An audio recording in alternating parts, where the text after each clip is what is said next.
Hi, I'm Kristy Gusick. I'm a board member of Minnesota Polocrosse, and I'm here just to do part 2 of how to start a Polocrosse club. And I wasn't around when our club started, but I have been a part of it actively for the last 5 years. So I'm going to speak to you about what we've done to really grow our club. The first thing that I think is really the biggest deal about our club is our culture, and I credit Kristy Johnson for that, because Kristy's an amazing leader. She's the one that started our club, and she's the one that is pretty much always our president, and for good reason. She's a great leader, but first and foremost, what I really appreciate about her is her level of just her positivity, and she never speaks negatively about anybody. We have a really strong culture around being professional with how we lead our club, and I really do credit Kristy with that.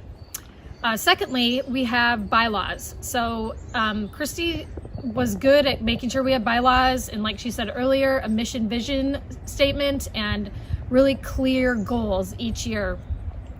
We do have bylaws. Beth Finch was really integral in helping us establish strong bylaws.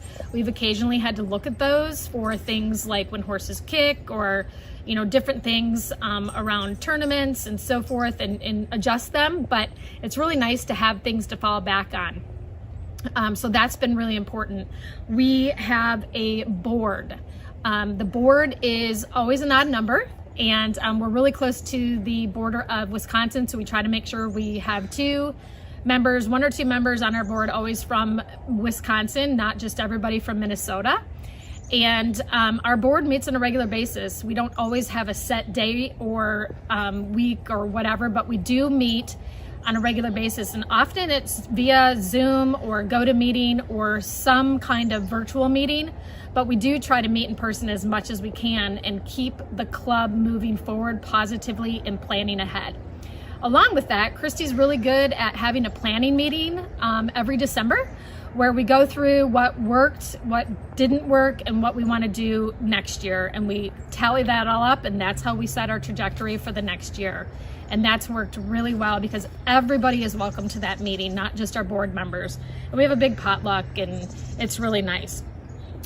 The fourth thing is have a field. Now, a field doesn't always have to be a perfect polocrosse field. Here in Minnesota, we have occasionally struggled with places to practice, but we've always found something, whether it's somebody's backyard or a fairgrounds. That's actually a really good option for people that don't have maybe a field when they're getting started. So check with the local fairgrounds, because that is a great option for practices, but have regular practices.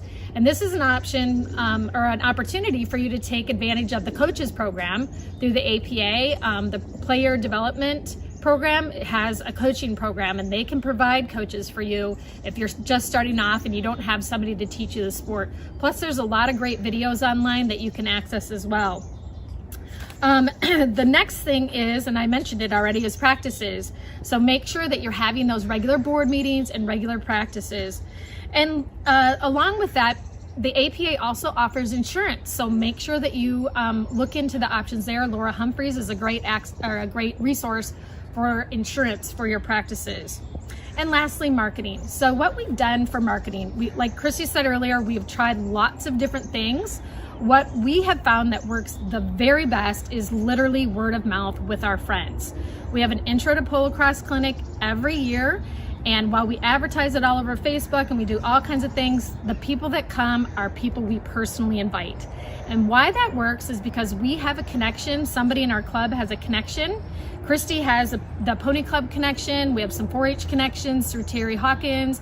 I have a large friend network. So we usually try to just invite people we think might be interested or we've talked to. We bring them to a practice or the intro clinic, and then we personally come alongside them and continue to encourage them, teach them, and mentor them. That is our #1 way to get new club members. So I hope that helps. We would love to help anybody that's interested in starting a club, has questions. You can contact Kristy Johnson or myself or anybody in our club. We're more than happy to help you, and maybe even come teach you how to start a club. So thank you and good luck.